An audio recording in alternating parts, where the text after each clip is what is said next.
Football here at Springfield High School with head coach Moe Douglass. And Moe, the 2018 season's right around the corner. I'm a little disappointed last year. You guys went 6-4, didn't quite get into the playoffs, but let's just move ahead to this season. Tell us what you like about these guys. I like our great chemistry right now. I like the fact that our guys are holding one another accountable. This has by far been our best off season as far as conditioning and our strength.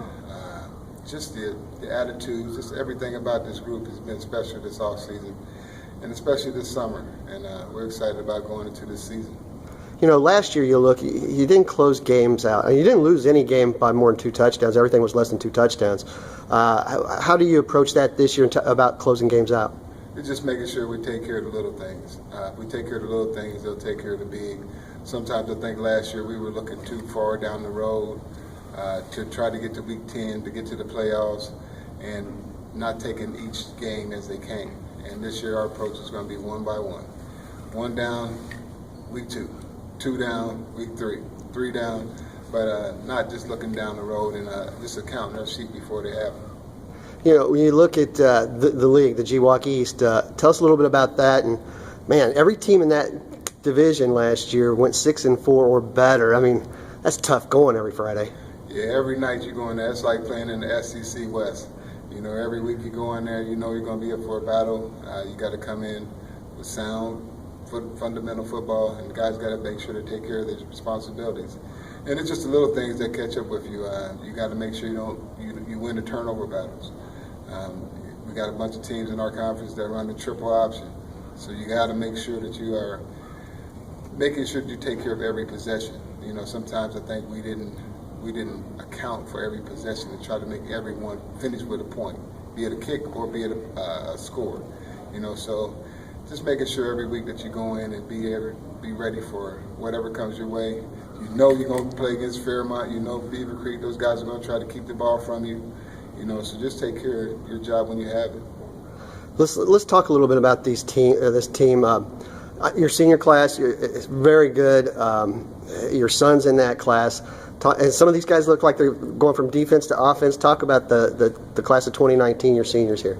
Our 2019 class they're a good class. We're excited about them, and their approach this year has been awesome as far as their leadership.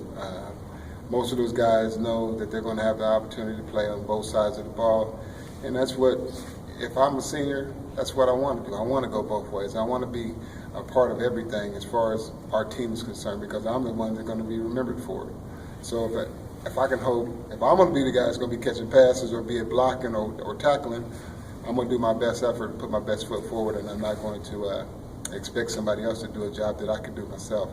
And so we're excited about this group and the things that they have to bring forward. It's my son's last year, so I'll get a chance to watch him play a little bit, and then he'll be gone, and then I'll be able to see my next group to come through. But the 2019 class, they got a good group, and they stick together. That's one good thing about them. Underclassmen, the juniors this year, a lot of sophomores did well as sophomores last year, and below them, I think you got a freshman vying for the quarterback spot too. Talk about the underclassmen. Man, our underclassmen, we got the 2020 class as a whole. They have never lost a game as a class when they've all been playing together. So we're excited about them. There's about 30 of those guys. Our sophomores we got a couple really good sophomores, some 2021 kids. Christian Oates is a kid who can play. He's a big skill guy, but he's like 6'2", 250. So it's just finding him a place somewhere on the field. We're probably going to play him on the offensive line a little bit, and then probably a little bit on the defensive line. Then our 2022 quarterback is Tyshawn Smoot. He's got a chance of being a really special ball player. Reminds me a lot of Russell Wilson and his ability on the bootlegs and waggles and things like that. Just his command of the game. He doesn't show you that he's a freshman. You know, he's a ball player. Then you got some other kids, Jaquel Brown, who will be a freshman defensive lineman. We got Dillion Bradley, who will be an athlete. That's a 2022 kid.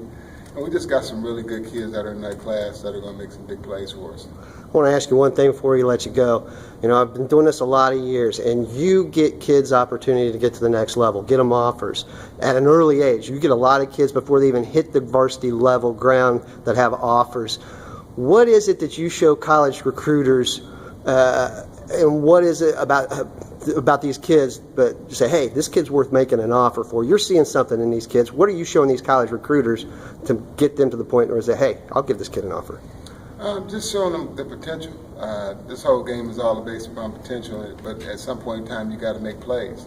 And most of those kids, I've seen them somewhere along the way, be it on the basketball court, be it playing football in middle school, or be it running track on the track team for us or whatnot.